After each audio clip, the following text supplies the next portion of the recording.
Okay, if y'all are ready, I think we'll call our meeting to order. We have a quorum here. Good afternoon. Good to see y'all again. We're back to revisit Senate Bill 161, and I have asked our secretary, Amy Carter, to take over this just to make sure that there's not a conflict of interest in case I end up carrying it for you. Okay, so we'll make sure. Representative Carter. Well, you know, when somebody's doing a bill, they usually step away from it for someone else, and I'm supposed to carry this in the House, but things may be changing a little bit on it, so thank you. Thank you.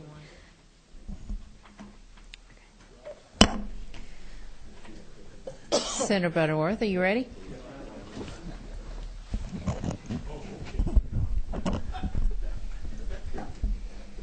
Good afternoon. Hope you're all doing well. We're back talking about Senate Bill 161 again. I do have good news. We have addressed concerns. We've had a number of conversations.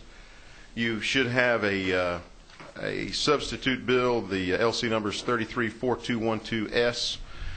I would direct you to look at specifically line 72, and you'll see now line 72, section or subsection D begins, the board shall be authorized to allocate funds, including state funds, federal funds, proceeds of general obligation debt, or any other available funds for a particular purpose for college and career academies for startup costs or for other purposes related to the establishment and operation of such academies by a grant consideration process. The language that was removed from that subsection, it used to read, supplementary to and without limitation of authority, period, the board, actually it's a comma, I apologize, the board, and which is where it starts now, is with the board. So the words supplementary to and without limitation of other authority were removed, and now we have the, with no other changes, we have the bill that you all have before you. I'll be happy to review what the bill does if you'd like, but I will report to you that the Department of Education has indicated that they are satisfied with the changes. There is a representative. Tom Wilson was not able to be here. He did come to my office a little while ago. We had an extended conversation about where we are on the bill. They are in agreement with the bill, and there is a representative from the department here to acknowledge the fact that they are comfortable with the bill and where it's headed. So with that, I'll be open to questions or whatever the will of the committee might be. Anyone want to hear more detail about the bill? We've heard it pretty good detail so far. Okay, we have a question from a committee member. Who is it? Dr. Watson? Well, I really didn't have a question, but when the time is appropriate, we could make a motion. All right. Any other questions from a committee member? Number 17, Representative Sims. I just want to make sure I understand. I have not been privileged to this. I've been up in Ways and Means, so I apologize. I haven't had a chance to hear the bill. Basically, can you give me an overview of just what it shall do? Sure. Yes, sir. The college and career academies have proliferated on a basis of advocation coming from different areas. Representative Amerson has done an expert job of advocating for his district and for opportunities to proliferate these college and career academies.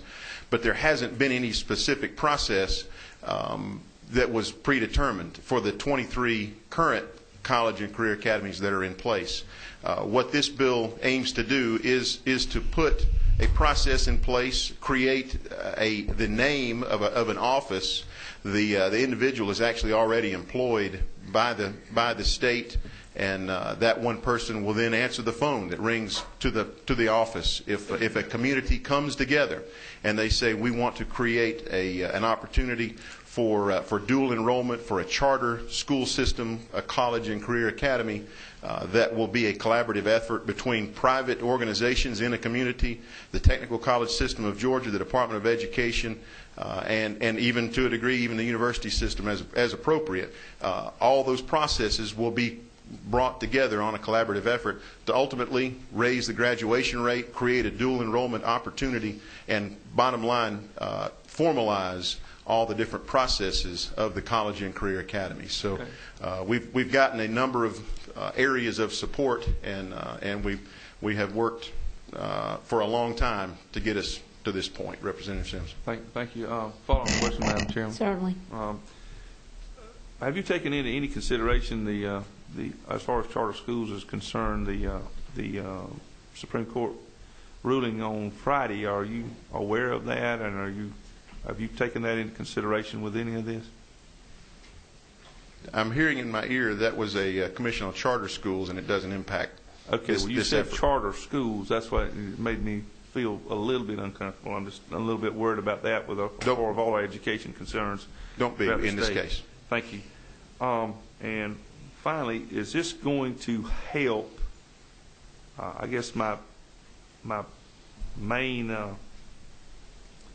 objective here now, under 45, this is what it says: charter schools shall have the same meaning as paragraph 3, code section 22 and 2062. Is that the same code section as all charter schools in the state? Is that what that means? I just want to ask that question. 45, or Line paragraph 45 4, on charter LC schools 30. should have the same meaning as the code section 20-2062. Yes, sir. Is that the same code section for all charter schools, ma'am? That is not a question I've had before. And Irene Munn is general counsel for the lieutenant governor, and if you don't mind, I don't mind Madam at all. Chair. Absolutely.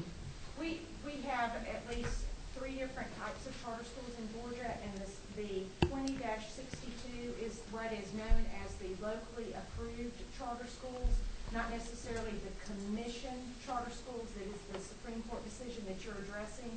That talks about the funding formula for those commission charter schools. So these charter schools are generally your startup charter schools that if they're not approved by the locals, they can become a state charter school, or most of our college and career academies that are in existence today are approved by the local school board, and they're locally approved charter schools or conversion charter schools. But this charter school needs to be a partnership of the secondary institutions, so the local school system, the post-secondary, whether they're partnered with the technical college or the Board of Regents school, and then your business community or community leaders that provides the governing board for that charter school. So that we have a number of charter schools that confuse the issues, but this would not be affected by any Supreme Court decision that impacts the funding aspect of commission charter schools. Does that make sense? I think I do, but I thought all charter schools were funded by the state of Georgia. The charter schools get the state portion of funding just like any public school student in Georgia. The QBE funding formula goes down to all public schools, charters being one of those. The question becomes, where does the local share come from? Does the local share come from the approved local school system that has approved that charter? Does a portion of money only come from the state? Or does a commission charter school get a portion of funding that is mirrored the local portion? Those are commission charter schools. So, Well, I'm not. Don't get me wrong. I'm not against the bill. I've just got a question about charter school funding and it being in this bill. Is this a go around to try to get away from the Supreme Court decision? Okay, that's another. I think it's a valid question that I need to ask, because if it is, if we're going beyond the call of duty there on that one now. this does not address at all any commission charter school, nor does it address at all how these charter schools are funded. Will this help our adult and technical education requirements with joint enrollment? Now, is that what you're really trying to get to with the joint enrollment problem? Okay. Yes. Thank you very much. Any other questions from the committee? Anyone in the audience who would like to speak on the bill? Okay. Sounds like it's time for a motion. Representative Watson. Yes, I'd like to make a motion that we accept this proposal, this bill from Senator Butterworth. Second. All right. We have a motion and a second. All in favor say aye. Aye. Any opposed? Like sign. All right. The bill passes. Congratulations, Thank Senator you, Butterworth. Representative Carter, and the committee. Thank you all very much for your patience. Thank you for yours. Meeting adjourned. Sounds like.